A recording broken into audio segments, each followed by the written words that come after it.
지난해 말 우즈베키스탄 국적의 40대가 서울 서초구의 이 아파트 한 채를 74억 원에 사들였습니다. 전액 현금 매수로 추정됩니다. 서울 용산구의 고급 아파트를 110억 원에 사들인 매수자도 영국 국적이었습니다. 서울 일부 지역에 몰렸던 외국인 부동산 투자가 곳곳으로 확산하는 양상입니다. 옛날에는 외국인 하면 한남동에 인평이다 이랬는데 지금은 그쪽 평택이나 가서구도 많이 가고. 외국인이 소유한 국내 주택은 최근 정부 발표 기준으로 10만 호 남짓, 2년 전 8만 3천여 호에서 꾸준히 늘고 있습니다. 국적별로는 중국인이 가장 많았고 미국, 캐나다인 순이었습니다. 문제는 내국인에 적용되는 주택담보대출 6억 원 제한 등 부동산 관련 규제를 외국인에게 적용하기 어렵다는 점입니다. 일부 외국인들의 탈세 행각이 최근 국세청에 적발되기도 했습니다. 이에 오세훈 서울시장은 외국인의 고가 주택 매입이 시장 왜곡과 역차별로 이어질 수 있다면서 미국과 캐나다 등의 규제 방식과 감독 기능을 국내에 적용할 수 있는지 검토하라고 지시했습니다. 실제로 최근 미국 일부 주에서는 중국인의 부동산 매입을 금지하는 법안을 통과시켰고 이미 캐나다는 외국인의 주택 매입을 한시적으로 전면 금지하는 고강도 대책을 시행하고 있습니다. 실거주하지 않는 외국인의 주택 취득을 제한하는 방안 등이 상호주의 원칙에 따라 검토될 것으로 보입니다. KBS 뉴스 정현욱입니다. 외국 대사관과 주재원 거주지가 몰려있는 서울 한남동.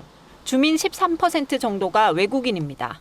외국인들은 막 바베큐 이렇게 그릇을 좋아하니까 빌라들이 쫙 그런데 다 들어와 있어요.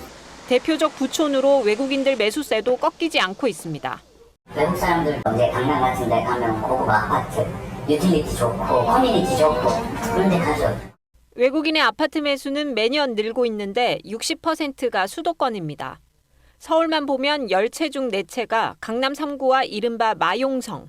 외국인도 고가 아파트만 주로 매수하는 겁니다. 고강도 대출 규제로 돈줄이 마른 내국인과 달리 외국인은 자국 은행이나 가족에게서 돈을 당겨올 수 있습니다. 자국에서 자금 조달이 가능한 외국인에게는 국내의 각종 대출 규제가 실질적으로 적용되지 않아 부동산 정책에 부정적 영향을 미칠 우려가 있습니다. 탈세 혐의는 외국인 49명 2천억여 원. 자국의 부모나 배우자 등에게서 돈을 받고도 증여세 신고를 안 하거나 외국인이 외국인에게 세를 주고는 임대소득을 미신고했습니다. 외국인은 전입신고를 잘 안 하는 점을 노린 수법입니다.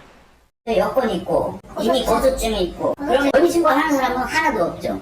국세청은 외국인의 주택 관련 소득에 대한 비과세를 줄이자는 세법 개정안을 기획재정부에 건의할 방침입니다. KBS 뉴스 김진아입니다. 전국에서 아파트, 오피스텔 같은 집합 건물을 사들인 외국인은 상반기 기준 6,500명이 넘습니다. 국적별로 보면 중국인이 가장 많고 지역별로 보면 수도권 쏠림이 뚜렷합니다. 서울 강남의 한 아파트를 74억 원 전액 현금을 주고 산 외국인 소식이 전해지기도 했는데요. 이게 가능했던 건 외국인은 대부분 자기 나라 은행에서 자금을 조달하기 때문입니다. 최근 정부가 주택담보대출을 최대 6억 원으로 제한했지만 외국인이 해외에서 대출을 받는다면 무용지물인 겁니다. 이 때문에 내국인 역차별 논란과 함께 집값을 잡기 위한 규제 효과가 반감될 수 있다는 지적도 나옵니다. 국회에서는 외국인의 국내 부동산 거래에 허가제를 시행하자는 등의 규제 법안들도 발의되고 있는데요.